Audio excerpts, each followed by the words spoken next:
Peoples pulse కి స్వాగతం. ఈ రోజు వార్తల్లోని ముఖ్యాంశాలు.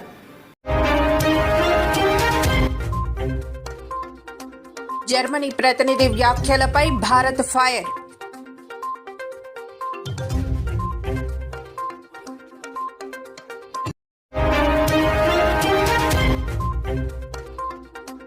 జైలు నుంచి కేజ్రీవాల్ దేశ ప్రజలకు సందేశం.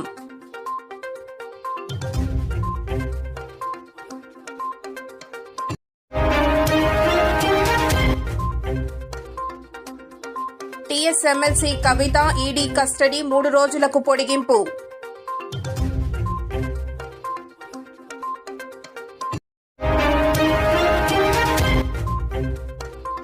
ఏపీలో ఫోన్ ట్యాపింగ్ కలకలం, ఈసీకి ఫిర్యాదు చేస్తామన్న తెదేపా.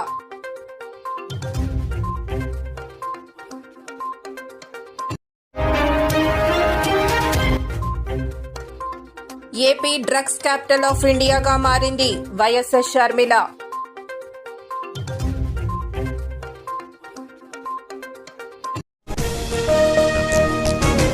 లిక్కర్ స్కామ్ కేసులో ఢిల్లీ సీఎం అరవింద్ కేజ్రీవాల్ ని గురువారం రాత్రి అరెస్టు చేశారు.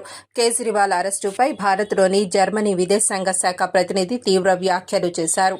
భారతదేశం ప్రజాస్వామ్య దేశమైనందున కేజ్రీవాల్ కు న్యాయమైన, నిష్పాక్షికమైన విచారణ జరుగుతుందని తాము ఆశిస్తున్నామని జర్మనీ విదేశాంగ మంత్రిత్వ శాఖ ప్రతినిధి ప్రకటించారు.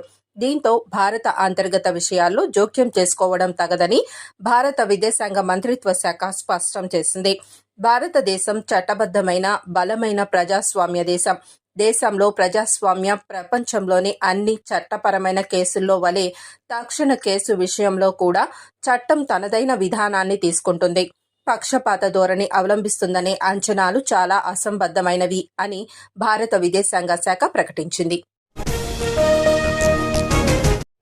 ఢిల్లీ ముఖ్యమంత్రి అరవింద్ కేజ్రీవాల్ లిక్కర్ పాలసీ కేసులో అరెస్ట్ అయ్యారు. ఆయన అరెస్ట్ అయిన తర్వాత తాజాగా ఒక సందేశాన్ని పంపించారు.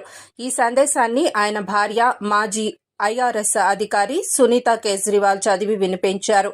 ఈ సందేశంలో సమాజం కోసం పనిచేయటం ఆపకండి, కొనసాగించండి. బీజేపీకి చెందిన వారిని కూడా ద్వేషించవద్దు. భారతదేశంలో మాత్రమే కాకుండా వెలుపల కూడా దేశాన్ని బలహీనపరిచే శక్తులు ఉన్నాయి. నేను త్వరగా జైలు నుంచి బయటకు వచ్చి ఇచ్చిన వాగ్దానాలను నిలబెట్టుకుంటాను అని ఆయన పేర్కొన్నారు. ఇప్పటికే అర్హులైన మహిళా లబ్ధిదారులకు నెలకు 1000 రూపాయలు గౌరవ వేతనం అందించే పథకానికి సంబంధించి ఒక హామీ ఇచ్చాను. దాన్ని తప్పకుండా నెరవేరుస్తానని కేజ్రీవాల్ తన సందేశంలో వెల్లడించారు. ప్రతి క్షణం దేశానికి సేవ చేయడానికి నా జీవితం అంకితం. నా ప్రతి రక్తపు చుక్కను దేశ సేవ కోసం అంకితం చేస్తానని కేజ్రీవాల్ సందేశంలో పేర్కొన్నట్లు సునీత కేజ్రీవాల్ ప్రస్తావించారు.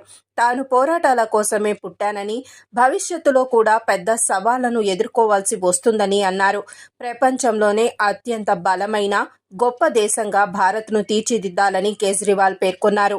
దేశాన్ని బలహీనపరిచేందుకు అంతర్గత, బాహ్య శక్తులు ప్రయత్నిస్తున్నాయని, వీటిపై పోరాడాల్సిన అవసరం ఉందన్నారు.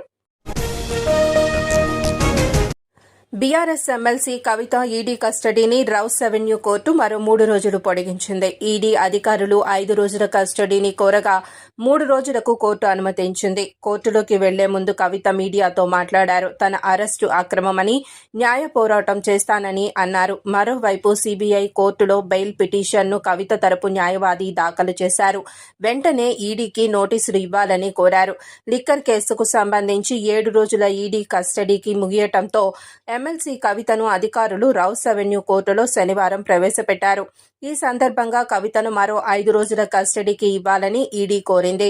ఇరువైపుల వాదనలు విన్న న్యాయస్థానం కవిత కస్టడీని 3 రోజులు పొడిగించింది. ప్రస్తుతం కవిత మేనల్లుడి ఇంట్లో సోదాలు జరుగుతున్నాయని ఈడీ పేర్కొంది. కవితను ఆమె మొబైల్ ఫోన్కు సంబంధించిన ఫోరెన్సిక్ సైన్స్ నివేదికతో విచారిస్తున్నామని ఈడీ తరపు లాయర్ తెలియజేశారు. సోదాల్లో మేనల్లుడి ఫోన్ స్వాధీనం చేసుకున్నట్లు తెలిపారు. విజయవాడలో తెలుగుదేశం అధినేత చంద్రబాబు నిర్వహించిన పార్టీ వర్క్ షాప్లో ఫోన్ ట్యాపింగ్ కలకలం రేపింది. ఫోన్ ట్యాపింగ్ చేస్తున్నాడంటూ ఓ వ్యక్తిని నేతలు పట్టుకున్నారు. కొందరు పోలీసు ఉన్నతాధికారులు ఈ పని చేస్తున్నారని తెలుగుదేశం తీవ్ర ఆరోపణలు చేసింది.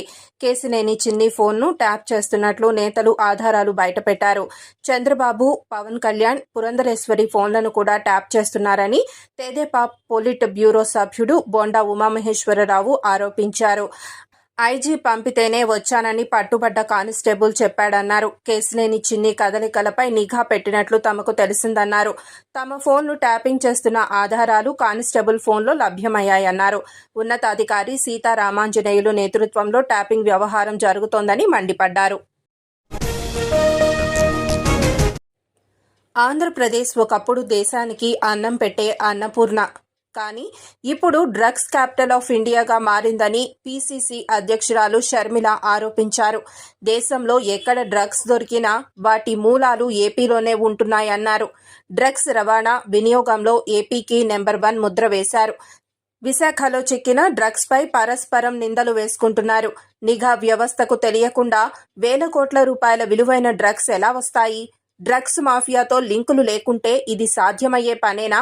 ఈ కేసులో తెర వెనుక ఎంతటి పెద్దవాళ్లు ఉన్నా నిగ్గు తేల్చాలని సీబీఐని కోరుతున్నా.